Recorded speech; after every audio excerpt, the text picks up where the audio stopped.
Eylon Levy, spokesperson for the Israeli government. Eylon, good morning to you. Good morning, Matt. So you heard those two voices there, two of your staunchest allies, the United States and the United Kingdom, putting pressure on the Israeli government to do more to allow the aid in. Are you listening to them? Of course, that is why we have increased capacity to get aid into Gaza and are working on new ways to get aid directly to civilians without going through Hamas. Our policy is that we want aid to reach the civilians who need it and make sure that Hamas cannot steal it. Now, of course, delivering aid in a war zone is a fiendishly difficult task, but I can tell you what we've been doing. There is currently excess capacity at Israel's crossings to admit more aid through the land route. In fact, just now, over the last 2 weeks, we've had a rolling average of 102 food trucks a day, which is nearly 50% more than before the war. We have no restrictions on food, water, medicine, or shelter equipment. And we're working on new ways to get aid to civilians. The problem isn't getting aid into Gaza. The problem is getting it around Gaza. The problem is distribution. That's why we're working together with the private sector on organizing aid convoys so that we don't have to rely on UNRWA, which has been complicit with Hamas. It's why we're encouraging the UN to activate other aid agencies. Hang on a second. UNRWA being complicit with Hamas, that's one hell of an accusation to level against the UN organization.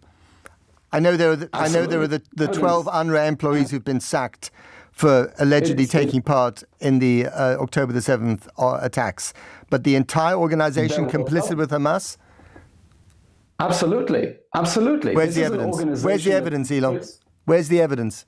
Well, I'll give you one example. Hamas ran its main intelligence base from a tunnel directly underneath UNRWA's main headquarters in Gaza and was leaching electricity from the offices above ground. Does that make the UN complicit? It makes UNRWA absolutely complicit with Hamas. UNRWA systematically turns a blind eye to how Hamas hijacks aid. It relies on Hamas for protection. What about all the reports sorry to interrupt you, and what about the reports that actually some of the aid trucks that are inside the Gaza Strip can't get to the north where they're most needed because the IDF won't let them through? So getting aid in a disaster area is a notoriously difficult task. On Thursday, 15 World Food Programme trucks did make it north in the Gaza Strip. 15? The previous day there was a convoy. Yes, That's a trickle. They need hundreds. Not in the north, no. The previous day, there was a convoy that wasn't able to get through because the road was blocked by tens of thousands of Palestinians, and we feared a similar looting incident like the one that caused a previous stampede. So we're having private sector convoys going into the north, working together with the World Food Programme, now working together with the Americans on this maritime corridor from Cyprus, which we welcome and we encourage countries to send aid through. And of course, the airdrops as well. Right. It would be so much easier there, wouldn't it? And we hear this from aid organizations and indeed from the US administration. It would be so much easier in terms of actually saving Palestinian lives faced with famine. I don't know if you've seen the pictures of young kids who look, just in a terrible state because they haven't had a meal for God knows how many weeks. It would be so much easier just to open those gates, have checks at the border by all means, to make sure that the right stuff gets in, but open those land gates and then allow the aid to come in that way. Because, 60 days to build a pontoon, that's a long time. In those 60 days, many more people will die unnecessarily. Well, aid is entering through the Kerem Shalom crossing, and we have capacity to get more aid through Kerem Shalom. I've seen suggestions that aid might go in through the Erez crossing, but a little bit of a reality check. The Erez crossing is a pedestrian crossing, not a truck crossing. On October 7th, Hamas destroyed the Erez crossing. They murdered the people who worked there, ran the crossings, and took hostages.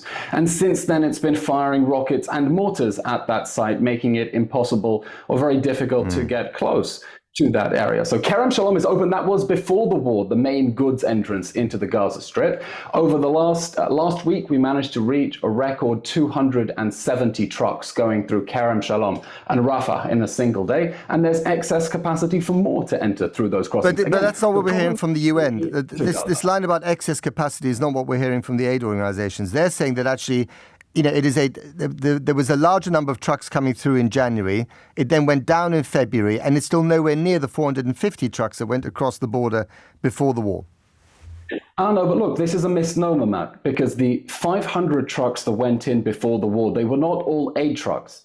They were total good trucks, including industrial supplies and construction equipment, which Hamas diverted for its tunnels, but that's a different question.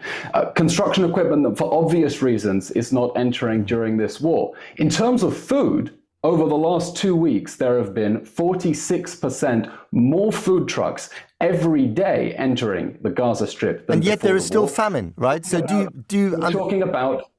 But if the Israeli government tried harder to let more trucks in, you would not get people starving in Gaza.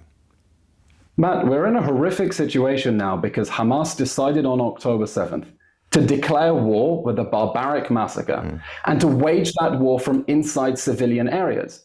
Now, as we take the fight to Hamas to free the hostages who are being raped right now in the Hamas terror dungeons, that's what the UN confirmed this week. As we fight to get the hostages back and dismantle the rest of Hamas's terrorist army, so it can never do this again and again, as it is threatening to do. We are doing our utmost to facilitate the provision of aid to civilians who need it, while we know that Hamas is hijacking aid. By the way, at the beginning of the war, President Biden said, if we know Hamas is hijacking the aid's going to stop. It's not stopping. We want more aid to reach the civilians who need it. Unfortunately, Hamas is hijacking it, and that makes it What's the evidence difficult. for that? Again, what's the evidence for the fact that Hamas is hijacking the aid and not giving it to the civilians? Have you not seen the videos of Hamas gunmen on top of aid trucks? Have you not seen the videos of aid? We don't know that, do we? That could be hijacking of aid, or could be making sure that you don't get another stampede, as we did, repeatedly in recent days when trucks go in. Right? Do you think that Hamas terrorists who have built their tunnel shafts into schools and kindergartens are waiting calmly in line to receive their rations from the UN? Or do you think that, like everything else they have done in the Gaza Strip, they are prioritizing the well-being of their military fighters and diverting aid for their work? By the way, look, Matt, listen, Eylon, I think civilians are getting a short. I think civilians are getting a short shrift, either from Hamas or from the IDF. You're asking me for evidence, and I'd like to give you evidence. I'd like to give you evidence. Go on. Okay, at the beginning of this war, October 16th, I think it was, UNRWA tweeted that people purporting to be from the Ministry of Health, that is Hamas, stole fuel and medicine from one of their warehouses in Gaza. They tweeted this. They admitted that Hamas had stolen aid from UNRWA headquarters. Now, they later deleted that tweet under pressure. I remember that, yes. I think we argued about it at some stage on the airwaves. I don't deny the fact that this may have happened, right? These things happen. At the end of the day, though, the situation for civilians inside the Gaza Strip is desperate. And are you not? Is there no part of you, Eylon Levy, that is either troubled, or possibly even ashamed by the fact that on your watch, because it's the IDF that does control security in Gaza, on your watch, thousands of people could die from famine. I mean, I'm not even talking about the bombing, but from famine. Tens of thousands, if possible. Right? This is just appalling. Does that not give you pause for thought? Does that not keep you awake at night for even 5 minutes? Man, no one downplays the disaster that Hamas has brought on the people of Gaza by declaring war with a barbaric massacre and choosing to fight that war from inside and under civilian buildings. It's horrific. We wish this war had never started. It's incumbent on you, though, according to the rules of war, to make sure that civilians aren't unnecessarily killed. And even your best friends in Washington think that on that front, Eylon Levy, your government's done a pretty lousy job. Actually, no, Matt. Our friends in Washington who prosecuted the war against ISIS in Mosul know exactly how difficult it is to target terrorists who are hiding among a civilian population. Matt, according to the United Nations, in urban wars, 90% of casualties are usually civilians. Now, even if you accept the Hamas figures at face value, and we don't, because Hamas is a terrorist organization that lies and has zero international accountability. But let's say we believe the Hamas numbers. And we know that we have killed 13,000 terrorists. And we know that many people have been killed through rockets of Hamas that have misfired and fallen short inside Gaza, like the incident at the Al-Ahli hospital. Let me ask you one final. I really don't want to relitigate. I don't want to go over stuff that we've talked about endlessly. I want to just. We've gone on far too long already. Just one. You asked the question, Matt, and you haven't let me answer it. But you have answered it with it. You've answered it with the usual. With the usual answer. I just want to make it more interesting for our poor listeners. The final question is this, and this is something raised by Gershon Baskin, a fellow Israeli citizen who I spoke to an hour ago or so. He said the only way, actually, that you can defeat Hamas, and he's no fan, let's be clear, is to hold out the prospect of a dignified solution for the Palestinian people. In other words, for the UK and the US, especially the US, to recognize a Palestinian state in return for all those countries that don't recognize an Israeli state in the Middle East, and there are quite a few that still don't, to do the same. And that's how you move forward. Agree or not agree? No, we want to build a pathway towards peace with our neighbors. We think that pathway runs through de-radicalization and helping the Palestinians abandon the dream of destroying Israel from the river to the sea. But what about some dignity on the horizon? We think, absolutely, we think that Hamas has brutalized the Palestinian children with their indoctrination towards hate and violence, and the world has to focus on de-radicalization so that we can have a peaceful future. But the lesson of October 7th, the October 7 atrocities when they burned people alive and raped girls, cannot be remembered in Palestinian collective memory as something that pushed their cause forward. If the world were to take steps towards recognizing a Palestinian state, the message that they would be telling the Palestinians is that the atrocities of October 7th worked. But look at Northern Ireland. I hear what you're saying, Eylon, but look at Northern Ireland, where the darkest hour was literally before dawn. There was the Good Friday Agreement, came after some terrible, terrorist attacks by the IRA. And look where Northern Ireland and Ireland is now. So actually, it is precisely these appalling events. And I'm not making light of any of it, to be honest. It is precisely these appalling events that necessarily force people to look at a political solution. No, Matt, you cannot tell Hamas that abducted people and is using them as sex slaves right now, that it works. The message from the international community cannot be that you can mutilate little children in front of their parents, bound people and burn them alive, and that will take your cause forward.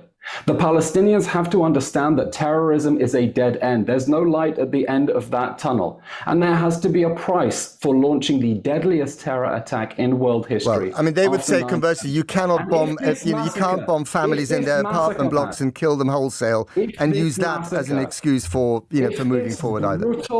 Okay. If this brutal, sadistic, premeditated massacre is remembered by the Palestinians as something that took their cause forward, you will be encouraging further terrorism and atrocities, and the blood will be on your hands, on the hands of whoever sends that message that terrorism works. Okay. Eylon Levy, thanks very much for coming on the program, as ever.